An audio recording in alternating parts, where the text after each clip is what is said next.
ನಮಸ್ಕಾರ ವೀಕ್ಷಕರೇ, ವಿಶ್ವವಾಣಿ ಟಿವಿಗೆ ಸ್ವಾಗತ. ನಾನು ಚಿದಾನಂದ್ ರುದ್ರಾ ಫುರ್ಮಾಟ್.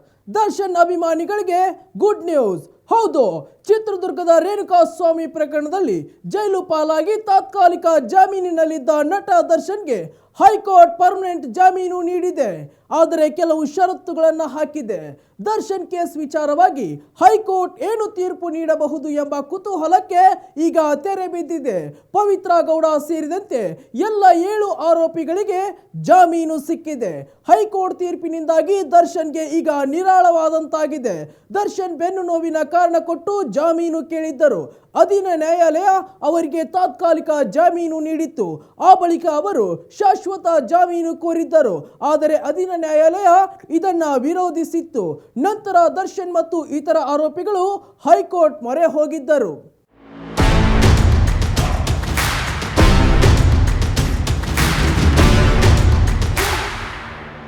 ರೇಣುಕಾಸ್ವಾಮಿ ಪ್ರಕರಣ ಸಂಬಂಧ ನಟ ದರ್ಶನ್, ನಟಿ ಪವಿತ್ರ ಗೌಡ ಸೇರಿದಂತೆ ಎಲ್ಲ ಆರೋಪಿಗಳು ಸಲ್ಲಿಸಿರುವ ಜಾಮೀನು ಅರ್ಜಿಗಳ ತೀರ್ಪನ್ನು ಹೈಕೋರ್ಟ್ ಇದೀಗ ಪ್ರಕಟಿಸಿದೆ.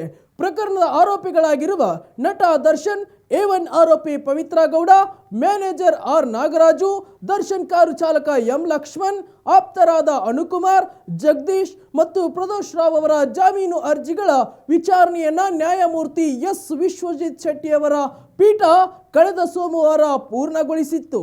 ದರ್ಶನ್ ಹಾಗೂ ಇತರ ಅರ್ಜಿದಾರರಿಗೆ ಜಾಮೀನು ನಿರಾಕರಿಸಿ ಕಳೆದ ಅಕ್ಟೋಬರ್ 14ರಂದು ನಗರದ 57ನೇ ಸಿಟಿ ಸಿವಿಲ್ ಹಾಗೂ ಸೆಷನ್ಸ್ ನ್ಯಾಯಾಲಯ ಆದೇಶಿಸಿತ್ತು.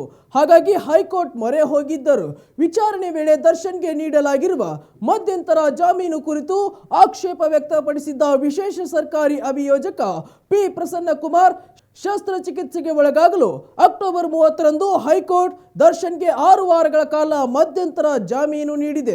ಆದರೆ ಈವರೆಗೂ ದರ್ಶನ್ ಶಸ್ತ್ರಚಿಕಿತ್ಸೆ ಮಾಡಿಕೊಂಡಿಲ್ಲ.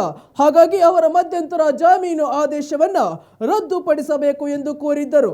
ಆಗ ದರ್ಶನ್ ಪರ ಹಿರಿಯ ವಕೀಲ CV ನಾಗೇಶ್ ಅವರು ಅಂತಿಮ ವೈದ್ಯಕೀಯ ವರದಿಯನ್ನ ಕೋರ್ಟ್ಗೆ ಸಲ್ಲಿಸಿ ದರ್ಶನ್ ಯಾವ ದಿನದಂದು ಶಸ್ತ್ರಚಿಕಿತ್ಸೆಗೆ ಒಳಗಾಗಬೇಕು ಎಂದು ನಿರ್ಧರಿಸಬೇಕಾದವರು ವೈದ್ಯರು. ಶಸ್ತ್ರಚಿಕಿತ್ಸೆಗೆ ಒಳಗಾಗುವಂತೆ ದರ್ಶನ್ಗೆ ನಾವು ಒತ್ತಾಯ ಮಾಡಲಾಗದು ಎಂದು ವಾದಿಸಿದ್ದರು. ಇದೆಲ್ಲ ವಾದ ಪ್ರತಿವಾದಗಳ ಮಧ್ಯೆ ಇಂದು ದರ್ಶನ್ಗೆ ಬಿಗ್ ರಿಲೀಫ್ ಸಿಕ್ಕಿದೆ ಎನ್ನಬಹುದು.